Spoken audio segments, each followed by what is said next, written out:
तो आज हम बच्चों पढ़ाएंगे आप लोगों को कैसे प्राप्त करोगे केवल रासायनिक समीकरण। कक्षा 12 के लिए बहुत इम्पोर्टेंट है। पहला टॉपिक है हमारा वन ब्रोमो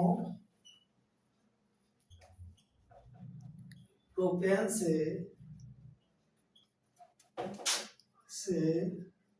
टू ब्रोमो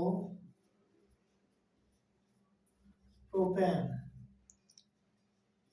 सबसे पहला मेरा है कैसे प्राप्त करोगे, पूछा गया है वन ब्रोमो प्रोपेन से टू ब्रोमो प्रोपेन। सबसे पहले में हम प्रोप में 3 कार्बन बनते हैं, 1 2 3, और वन ब्रोमो है तो वन पे हम Br जोड़ देते हैं।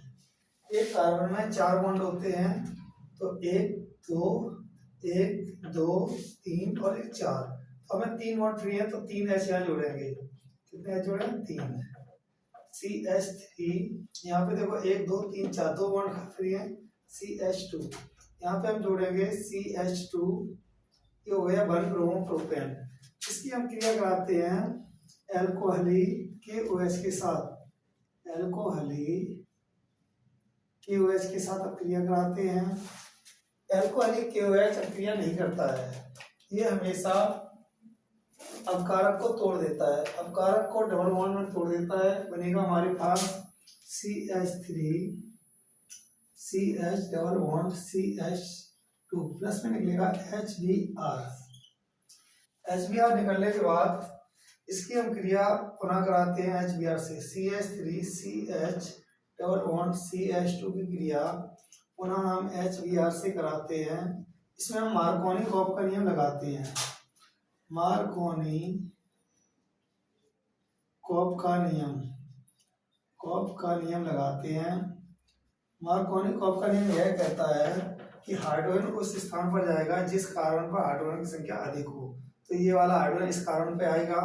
ब्रोमीन उस स्थान पर जाएगा जिस कार्बन पर हाइड्रोजन की संख्या कम हो। हमने लिखा CH3 सिंगल बॉन्ड CH, यहाँ पे जोड़ दिया Br और यहाँ पे सिंगल बॉन्ड CH3। ये बन गया हमारा टू ब्रोमो प्रोपेन। हमसे पूछा गया था वन ब्रोमो प्रोपेन से टू ब्रोमो प्रोपेन। हमने ब्रोमो प्रोपेन की क्रिया एल्कोहलिक KOH के साथ कराई तो हमें प्रोपीन प्राप्त हुआ। प्रोपीन की क्रिया पुनः HBr से कराते हैं और मार्कोनी कॉप का नियम लगाते हैं, तो हमें टू ब्रोमो प्रोपेन प्राप्त हुआ। दूसरा हमारा है एथिल ब्रोमाइड से एथिल ब्रोमाइड से एथिल एल्कोहल। एथिल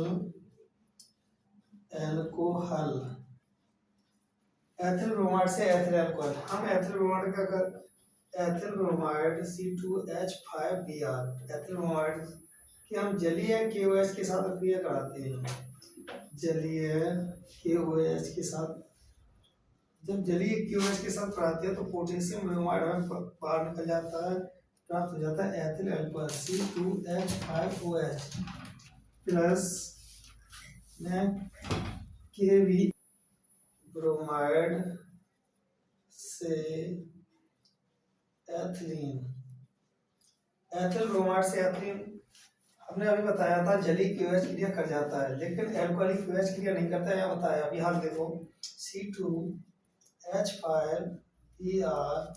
की क्रिया हम कराते हैं एल्कोहलिक KOH के साथ कराते हैं। अभी एल्कोहलिक एसिड डबल बॉन्ड दिया था, देखो यहाँ पे CH2 double bond CH2, ethylene प्राप्त हो गई, एथिलीन प्लस में निकला HBr। ठीक, उसके बाद अगला है हमारा, अगला है नेक्स्ट है क्लोरोबेंजीन से DDT। क्लोरोबेंजीन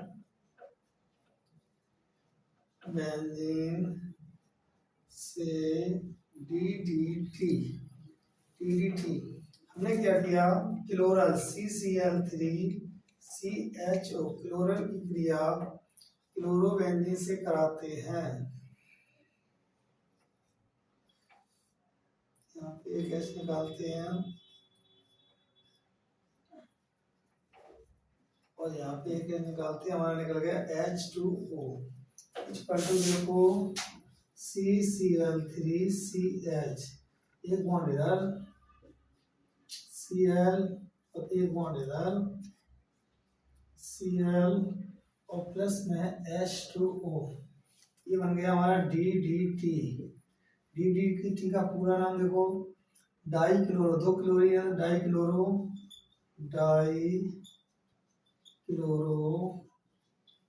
डाई क्लोरो के बाद डाई फेनिल भी है, तो बेंजीन इन्हें बोलते हैं die phenyl.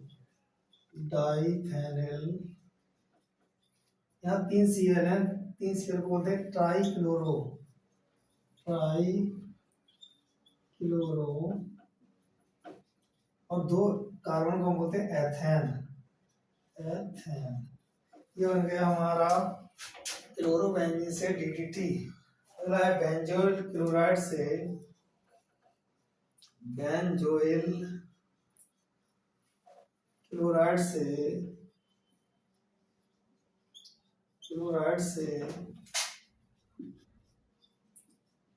Benzaldehyde. Benzoyl chloride का सूत्र होता है बेंजीन पर ऊपर COCl, इसका हम करा देते हैं अपचयन। क्या करा देते हैं? अपचयन। अपचयन हम 2H लेते हैं इक्वल टू हुआ CHO और प्लस में HCl, एक H यहाँ जोड़ दी CHO प्लस HCl, ये बन गया बेंजल्डिहाइड।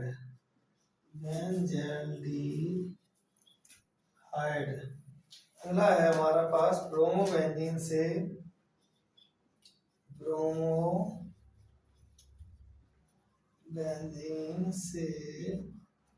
बेंजोइक अम्ल।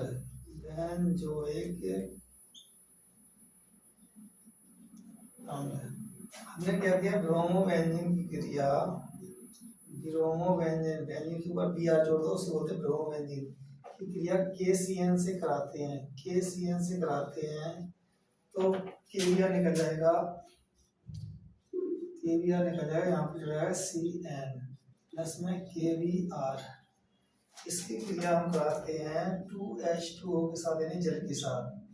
CN की क्रिया 2H2O के साथ कराते हैं, 2H2O इक्वल टू प्राप्त होगा COOH प्लस NH3, ये बन गया बेंजोइक अम्ल।